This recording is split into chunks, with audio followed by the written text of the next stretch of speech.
Hello दोस्तों, स्वागत है आपका हमारे चैनल आपका अपना राज पर। दोस्तों, आज की कहानी एक ऐसे सफर की है जो सिर्फ 400 किलोमीटर का था, लेकिन उस रात वो सफर जिंदगी और मौत के बीच का रास्ता बन गया। ये कहानी है एक ट्रक ड्राइवर और उसके खलासी की, जो कानपुर से भोपाल तक माल लेकर जा रहे थे।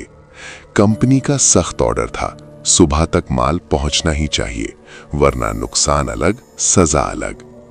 पर दोस्तों, उन्हें क्या पता था कि इस सफर में उनका पीछा करेगी एक ऐसी ताकत जो इंसान नहीं थी।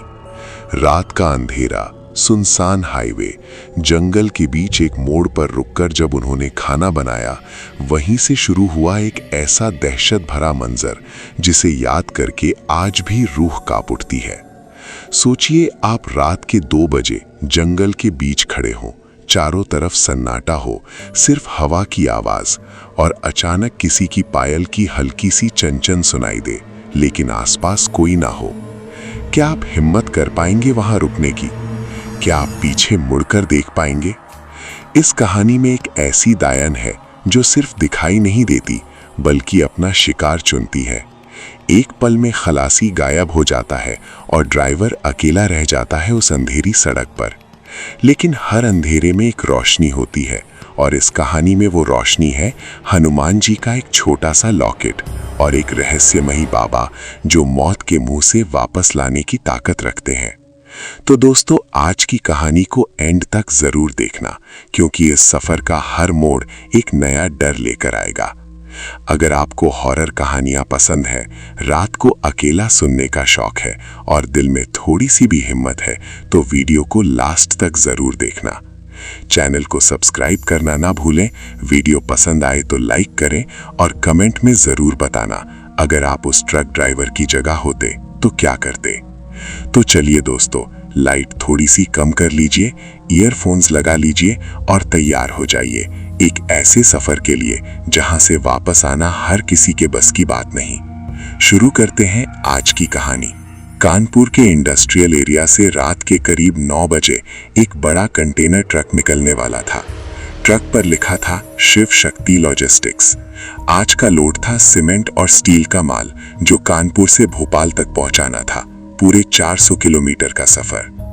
ड्राइवर का नाम था नरेश यादव, 38 साल का अनुभव, शांत स्वभाव, पर रात के सफर का आदत वाला।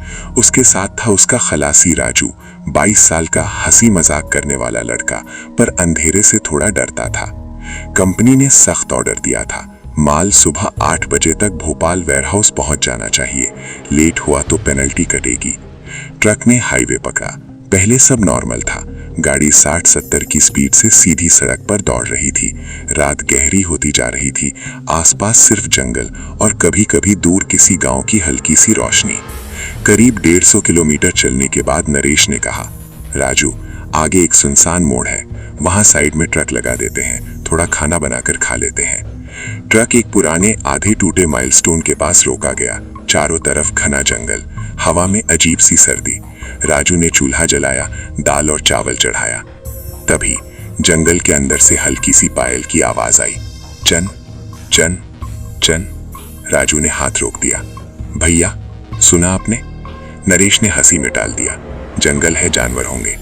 पर आवाज धीरे धीरे पास आने लगी, जैसे कोई औरत धीरे कदम से उनके इर्द गिर्द घूम रही हो।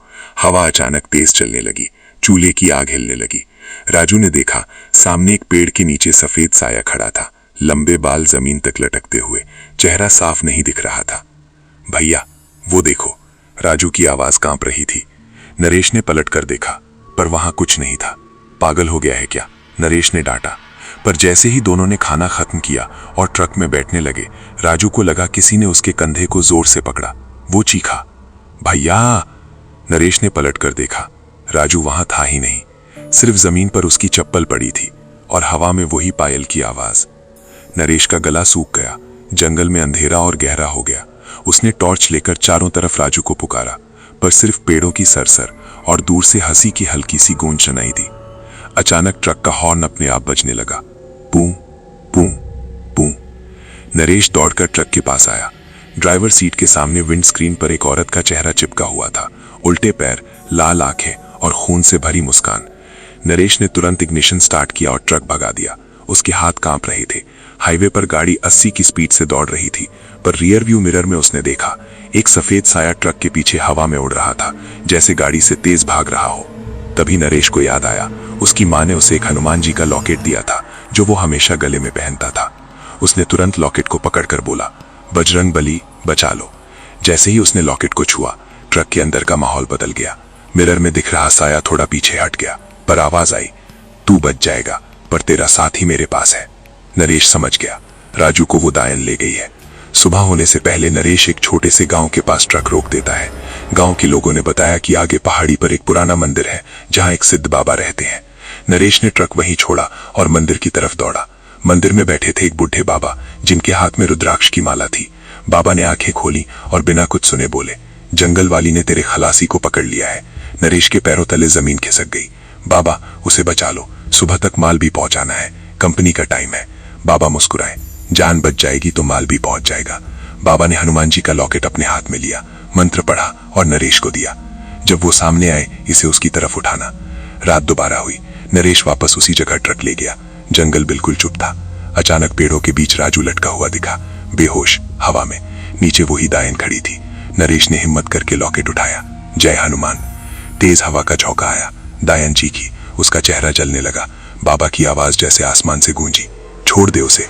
दायन ने राजू को जमीन पर गिरा दिया और धुआं बनकर गायब हो गई। राजू होश में आया, पर उसकी आंखों में डर बसा हुआ था।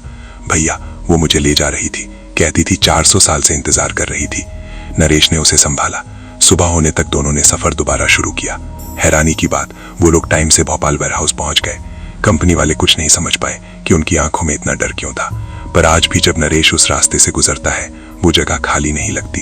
कभी कभी रात के अंधेरे में ट्रक के पीछे फिर से पायल की हल्की सी आवाज सुनाई देती है, चन चन चन। और नरेश अपने गले का हनुमान जी का लॉकेट और कस के पकड़ लेता है, क्योंकि वो जानता है सफर अभी खत्म नहीं हुआ। तो दोस्तों, ये थी उस 400 किलोमीटर के सफर की कहानी, जो कानपुर से भोपाल तक सिर्फ एक डिलीवरी नहीं, बल्कि एक इम्तिहान बन गया। एक ऐसा इम्तिहान जहां हिम्मत, विश्वास और अंधेरे का सच सब एक साथ टकरा गए। सोचिए, अगर नरेश के गले में हनुमान जी का लॉकेट ना होता, अगर उसे वो रहस्यमयी बाबा ना मिलते, तो क्या राजू वापस आ पाता, या फिर वो भी उस जंगल की एक कहानी बनकर रह जाता। कभी कभी जिंदगी के सफर में सिर्फ स्पीड और एक्सपीरियंस काफी नहीं होता। कभी कभी ऊपर वाले पर विश्वास ही सबसे बड़ा सहारा बन जाता है। और शायद आज भी उस सुनसान मोड़ पर रात के अंधेरे में जब कोई ट्रक रुकता होगा, तो हवा के साथ हल्की सी पायल की आवाज जरूर गूंजती होगी, चन चन चन। अगर आपको लगता है कि ऐसी घटनाएं सिर्फ कहानियों में होती हैं, तो एक बार रात के 2 बजे किसी सुनसान हाईवे पर खड़े होकर देखना, हर आवाज सच लगने लगेगी। दोस्तों, अगर आपको आज की कहानी पसंद आई हो तो वीडियो को लाइक जरूर करें, अपने दोस्तों के साथ शेयर करें और कमेंट में बताएं, क्या आप अकेले रात में ट्रक चला पाएंगे। और हाँ, अगर आप चाहते हैं पार्ट 2, जहां शायद वो दायन फिर से लौट कर आए, तो कमेंट में लिखिए, पार्ट 2 जल्दी लाओ। चैनल आपका अपना राज को सब्सक्राइब करना ना भूलें। हम मिलेंगे एक और नए सफर के साथ, एक और नए राज के साथ। तब तक रात को संभाल कर रहना, क्योंकि हर अंधेरा खाली नहीं होता।